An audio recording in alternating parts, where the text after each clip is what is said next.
మగవాళ్ళల్లో count పెరగడం అంత ఆషామాషి వ్యవహారం కాదు. దానికి సిన్సియర్‌గా ట్రీట్మెంట్ తీసుకోవాలి. కష్టపడాలి. టైమ్ టు టైమ్ టాబ్లెట్స్ వేసుకోవాలి. ఆడవాళ్ళల్లో అయితే డేటొచ్చిన సెకండ్ డే రమ్మంటాము, టాబ్లెట్స్ ఇస్తాము. మళ్ళీ 10వ రోజో, 9వ రోజో రమ్మంటాము, స్కాన్ చేస్తాము, ఎగ్ పెరిగిందని చెప్పేస్తాము.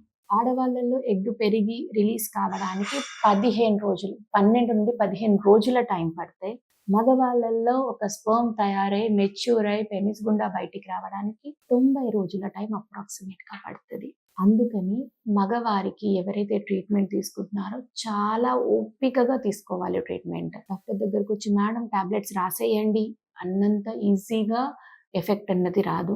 అండ్ ఒకవేళ ఎఫెక్ట్ 1 మంత్‌లో రాకపోతే మీరు డిసప్పాయింట్ కాకూడదు. That is the main thing. 10 రోజుల్లో తనకి ఎగ్ పెరిగింది కదా! నాకెందుకు పెరగదు? మళ్ళీ 10 రోజులకొచ్చి మళ్ళీ సెమెనాలిసిస్ చేపిస్తారు. ఏముండదు అక్కడ ఇంప్రూవ్‌మెంట్. ఇంకా కొంతమంది అంటారు మేడం టాబ్లెట్‌లు వాడిన తర్వాతే నాకు కౌంట్ తగ్గింది అంటారు.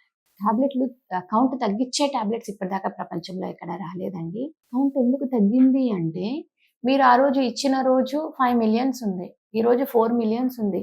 4 మిలియన్స్‌కి, 5 మిలియన్స్‌కి పెద్ద తేడాగా ఏం లేదు. ఈ 4 మిలియన్స్ ఇచ్చే రోజు మీకు అబ్స్టెన్స్ తక్కువుండొచ్చు. లేదంటే ఈ 2 రోజుల ముందు స్ట్రెస్ ఎక్కువ ఉండడమో, ఫీవర్ ఉండడమో ఏదైనా ఉండొచ్చు. 4 మిలియన్స్‌కి, 5 మిలియన్స్‌కి దేర్ ఇస్ నో డిఫరెన్స్.